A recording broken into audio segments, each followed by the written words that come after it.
Anyway, happy Sunday, everyone. It's always good to be with you again. We are family. And thank you for the singing.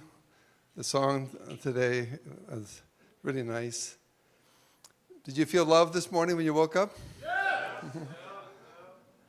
Well, if you didn't feel love this morning when you woke up, this morning here in this room, I hope you can feel how much you're loved. Yeah. And Abraham has a nice haircut. Wow. Golly. Yeah. Okay.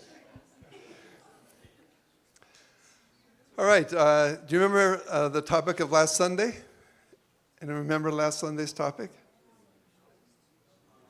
Beyond reason, right? Yeah. I really enjoyed that sermon a lot. I'm really grateful for Pastor Resford. Should we give him a hand? Pastor Resford, he really invests a lot in the sermons he gives. So I was thinking, next week is going to be beyond faith. So I was thinking like that. But instead, I was asked to give the sermon. Okay. So, the title is kind of interesting. What is it? Giving 100%, 5% of the time. Okay. Or another title could be Beyond Routine. Okay. Beyond Routine. That could be another title for my sermon this morning. All right, if you study our teachings, the teachings of our true parents, one thing we come across is this idea of 95% and 5%. Right? You know this? For those of you who have not studied so deeply yet, the idea is that although we work hard and we invest our very best to find God or do God's will, in the end, it's actually God who does almost everything. Okay? So it looks like we're doing it ourselves, but the reality is that it's God, right? And the example that I usually would give would be a farmer, right? A farmer gets up morning early, works hard all day long. It's really tough to be a farmer. And at the end of the season, he has a barn full of his produce, right? And he feels like, wow, I did it, And then we say, well, actually, if you look closely, you didn't do that much, right? Like the soil that you grew your crop in. It took God about 14 billion years to create that soil. Okay. And the sun that shines and gives energy for your plants to grow, you didn't make the sun, did you? Right? And the clouds that bring the rain and water, right? You didn't do that, did you? All you really did was you put some seeds there and maybe you pulled out a few weeds and you kind of watched over it. And then you took the harvest, right? So the reality is that God does like 99.99999%, right? And what we do to bring result is actually quite small. So we call that, in divine principle, our 5%. But we emphasize that to do your 5%, how much do you have to invest? 100%. Okay? So this is stressed quite strongly, okay? And I think sometimes this scares people away. I think a lot of people don't want to go the path of faith because there's this feeling like, you got to give everything. You have to be a saint. You have to be, be this divine person giving and giving and giving all the time, right? Right? True parents say, true love is to what? Live for the sake of who? Others. Is there any room for me? We sometimes think. So this morning, I just wanted to share with you some thoughts about giving 100%. And the main point I want to make is that we do not need to give 100% all the time. Okay? You do not need to give everything all the time. Okay? But you need to do it some of the time. Yeah. If you look at God's creation, it's like that. I think one past sermon I talked about the sine curve, Life is like a sine curve. Yeah. And there are high points, and there's low points, and there's kind of points in between. Yeah. Look at the world of nature. A lioness, right? Lioness? What do? Okay. They have their daily routine, which is pretty much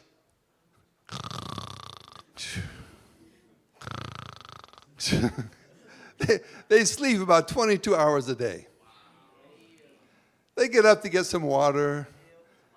They wake up to chase away the flies. They wake up to check on Junior and make sure, they're not in trouble. Juniors.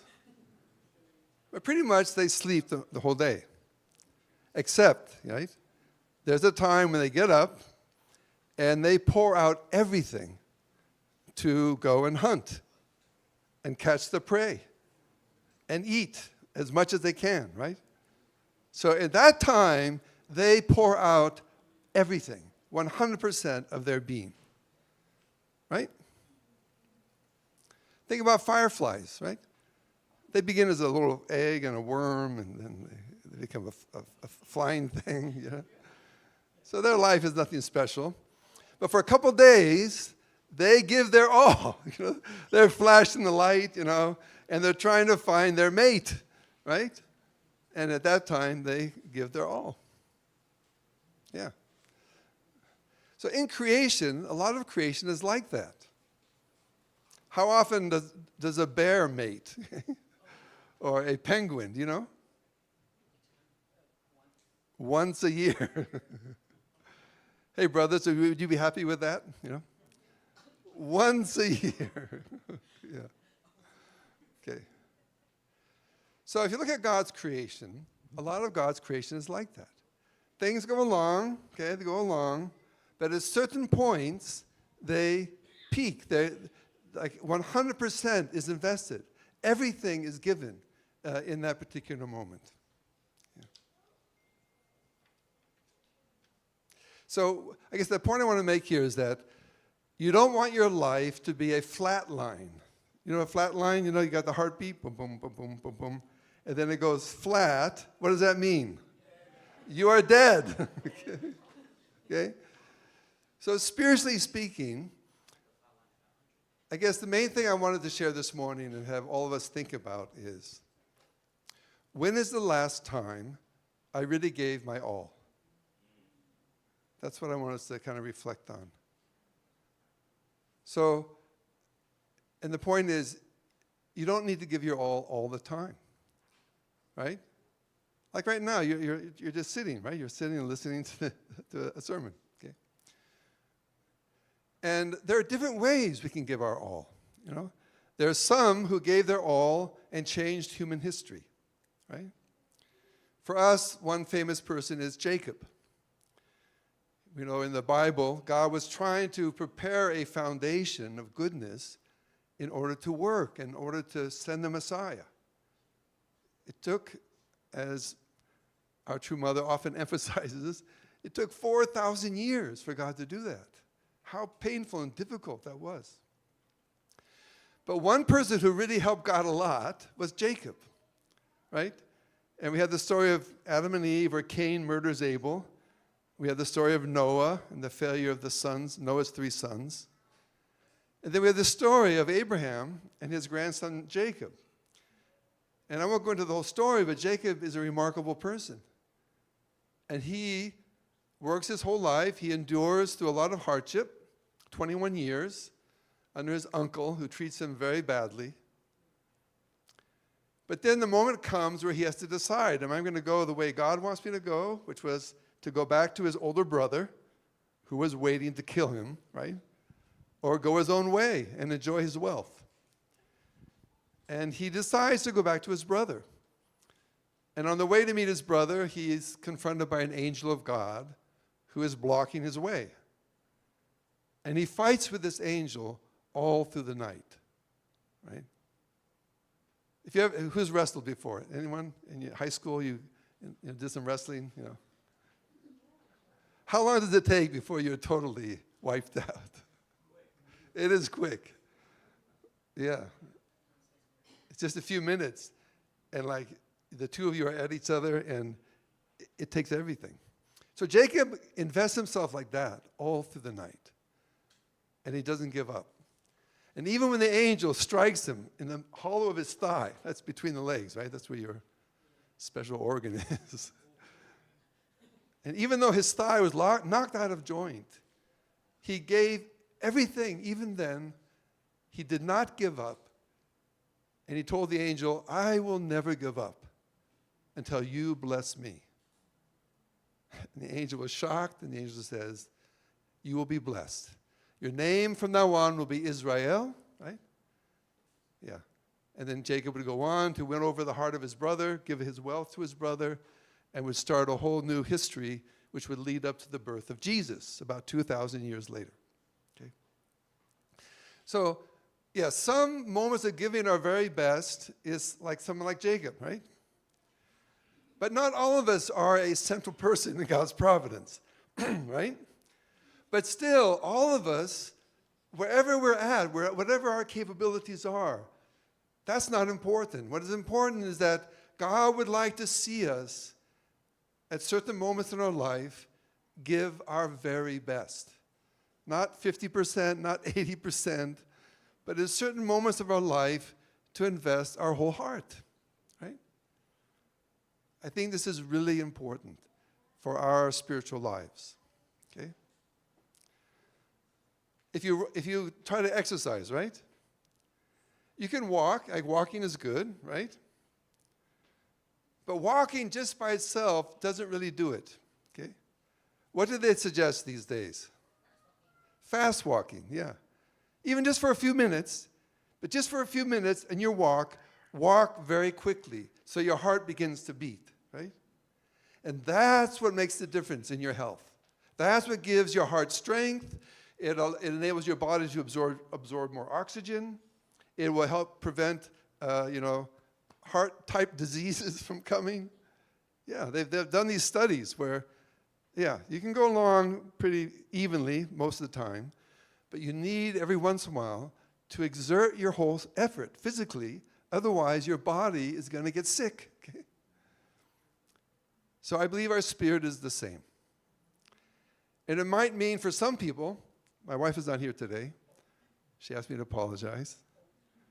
She woke up with stomach problems, yeah. So she didn't feel good to come. But my wife is good at listening. Yeah. So giving your all could be just listening to someone. So we have a neighbor, her name's Adela. She just had knee surgery. And my wife went to visit her. And she comes back like 4 hours later. Because Adela, our neighbor, likes to talk.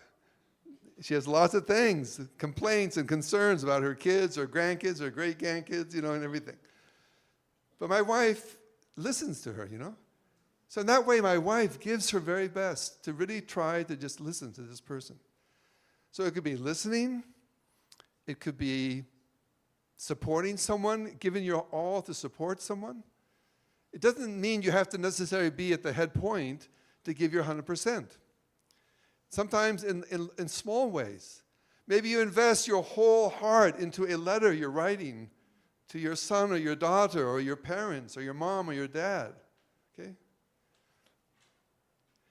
Those are the moments that God can work and make a difference. Okay? So one personal testimony. If you were here the other night at the Junction 1, I shared the same experience. But I joined this movement, became a missionary, and I thought, I'm going to save the world. We're out to save the world. So I didn't make a lot of effort to communicate with my parents, okay? So I'm pioneering a church center, okay, in Virginia. And then my mom comes to visit me, right? And during this visit, one moment, my mom just let me have it. Emotionally, tears flowing, screaming, you're not a good son, like this.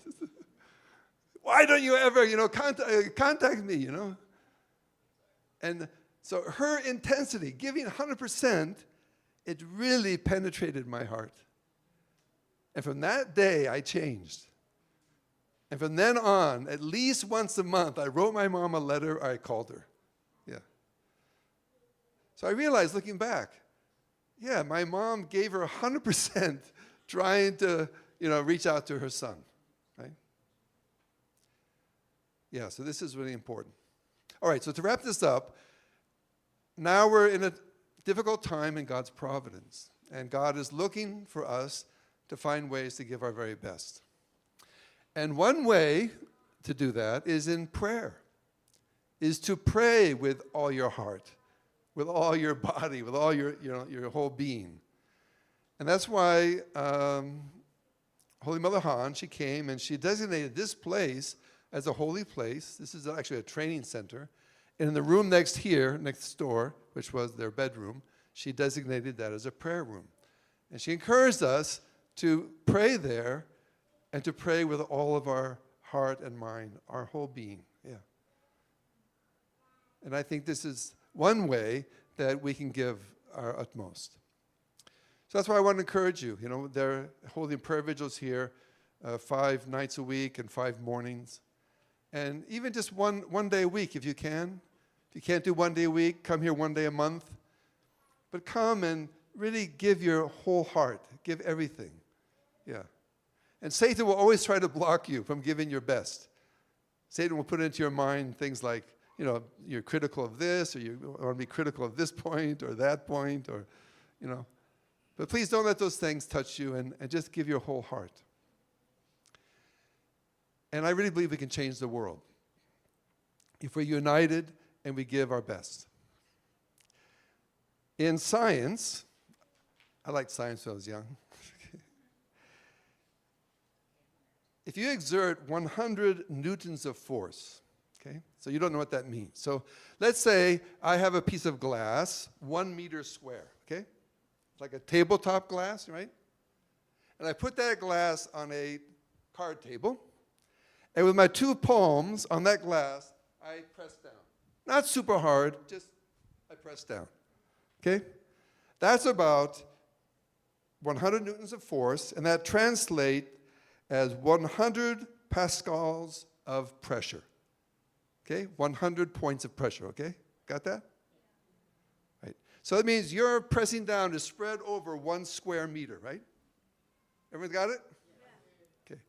Now what happens if you, the exact same amount of pressure, and you put it into 1 point, like a pickaxe. You know a pickaxe with a... Do you know how much that increases the pressure? It becomes 100 million pascals. You take 1 meter, and then you move that into 1 point, the point of a pickaxe, and that's enough force, pressure, to break hard rock or ice or different things that are very hard. Okay? So that means if we all individually kind of doing things on our own, it's like the hands pressing down. But if we can come together in unity and give our very best, it can create the kind of pressure needed that can break through the kind of dark barrier that is really preventing this nation and the world from hearing God's voice. Okay.